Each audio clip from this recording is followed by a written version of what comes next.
Hello and Namaste. Welcome to Indic Atman. As part of the Indian Vedanta series, we have begun our journey with the Upanishads last week and looked at the Mandukya Upanishad where we learned the meaning of Om. Let us continue that journey further. Our topic for today is Isha Upanishad. The word Isha stands for the ruler or the lord of the universe. The Upanishad focuses on the Atman. The Atman is our eternal soul, that part of ours which will never die. The Atman is divine because it is a part of Isha, the Lord. Mahatma Gandhi once said, if all the Upanishads and scriptures somehow happen to be destroyed and if only the first verse in the Isha Upanishad were left, even then Hinduism would live forever. This goes beyond any one specific faith or religion because the message is for everyone and it will help anyone to look within themselves and to get in a close relationship with the self, which is also a part of Isha, the divine. Isha Upanishad is a short Upanishad with just 18 shlokas or verses. For ease of understanding, different Vedic teachers have divided the 18 verses into different sections or thought movements. The first movement talks about life and action. The second movement is about the reflections on the self. The third movement is about the world of opposites. And the fourth movement gives us a vision of God and the divine will. Let us begin with the first movement, life and action. The first line of Isha Upanishad is probably one of the most important verses in all theology. It covers the essence of the entire Vedas. Om Isha Vasyam Idam Sarvam Yat Kim Cha Jagatyam Jagat.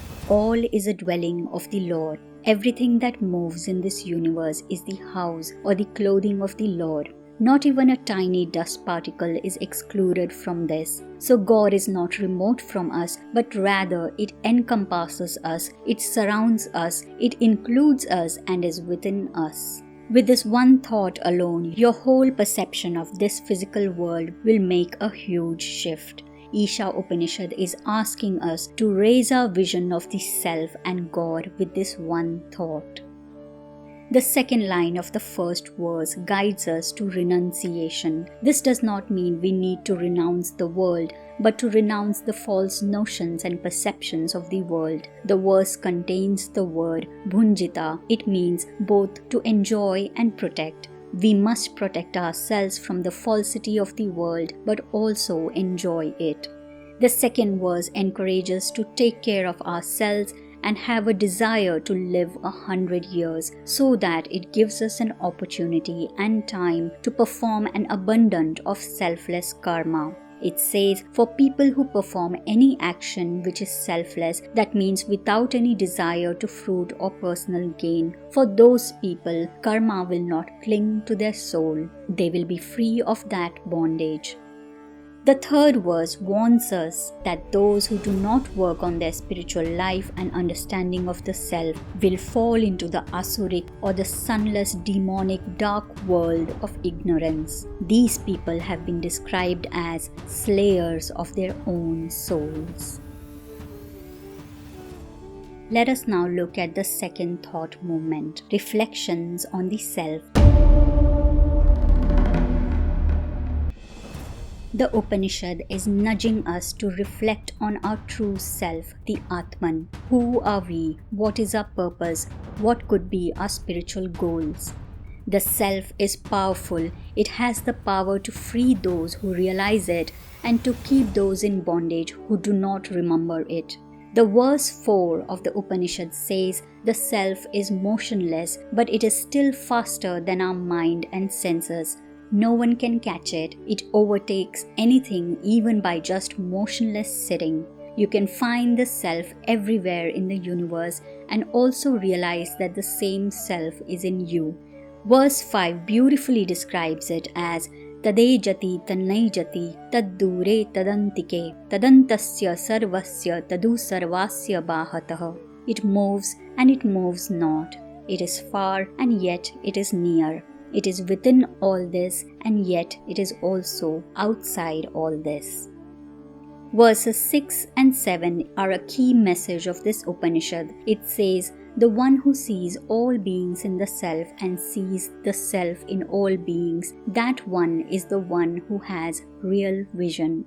With this vision, how can one feel any kind of hatred towards anyone, or any grief of losing someone, or the delusion of me and you? Ka mohaha, ka shokaha, what delusion, what grief. This is also one of the key messages of Bhagavad Gita. It expands the vision to see the Lord in all beings and to see all beings in the Lord. This is the realization and experience of Ekatvam, the oneness with all. Verse 8 continues to describe the Atman or the Self further by calling it bright, bodiless, immaculate, pure, unpierced by evil, wise, transcendent, and omniscient. We will now look at the third thought moment, the world of opposites. The world is a world of opposites, night and day, life and death, hot and cold, protons and electrons, yin and yang.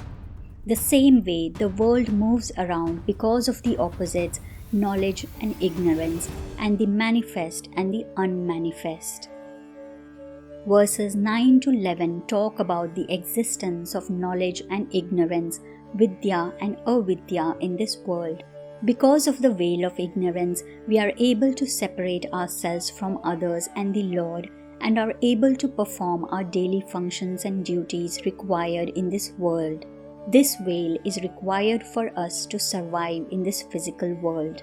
We can keep performing selfless karma or good works, but good works alone are not the key to gain true enlightenment.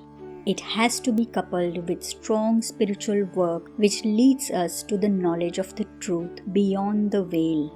So ignorance gives us something and knowledge gives us something else. But both are required to live in this world and yet not be of this world.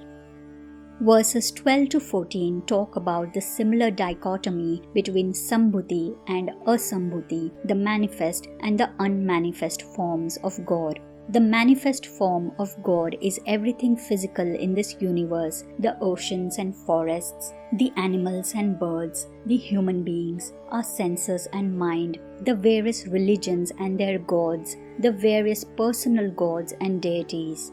Living just by this can lead us into darkness. If one has bhakti or devotion to a specific manifestation of God, like an image or book or place, one might get stuck to that manifestation and there will be no growth of the soul. The unmanifest, however, is the impersonal, formless God, but the path to know this God may also lead us to darkness as we are trying forcefully to tear open the veil without any pure devotion. So it has been recommended to combine both devotion and the pursuit of knowledge to love and know both the manifest and the unmanifest. Finally, let us look at the fourth thought movement, the vision of God and the divine will. Often in many religions, the Lord has been described as the light, the fire, the sun. And the last few verses of Isha Upanishad also describe the Almighty God as the powerful, light-giving, heat-producing, energy-giving sun. What could be more powerful in our limited knowledge of the universe as the sun, which gives our planet the life it lives? The Upanishad praises the sun to be the nourisher and also the destroyer of all evil within us. It urges the sun to disperse its rays and to burn the veil which covers the knowledge from us. And when this veil is destroyed, what do you see? The beautiful auspicious form. That is this, the Supreme Self. That is who I am. It further says, when death comes, O sun, destroy my temporary body to ashes and merge all my energies with the self. It acknowledges that this state of enlightenment and realization can be achieved through years of sincere devotion and spiritual work, but also only because of the grace of God. So it reminds the mind of what it was before and how it has reached this point. It says, "Remember, O mind, what you did. Remember, O mind, what you did." Finally, the last verse of the Upanishad is a prayer to the Lord, the fire, to lead us on the good path and remove from us any temptations towards the crooked paths. We offer this prayer for everyone. We offer this prayer to the Divine Ruler, the Protector, the Lord of the Universe, to Isha. In our next video, we will talk about the Aitareya Upanishad, which is all about creation of the world. It is an entertaining Upanishad which will stimulate your imagination. So don't forget to subscribe and tune in again. Thank you for joining Indic Atman today. Stay peaceful, take good care. Tathastu, Namaste.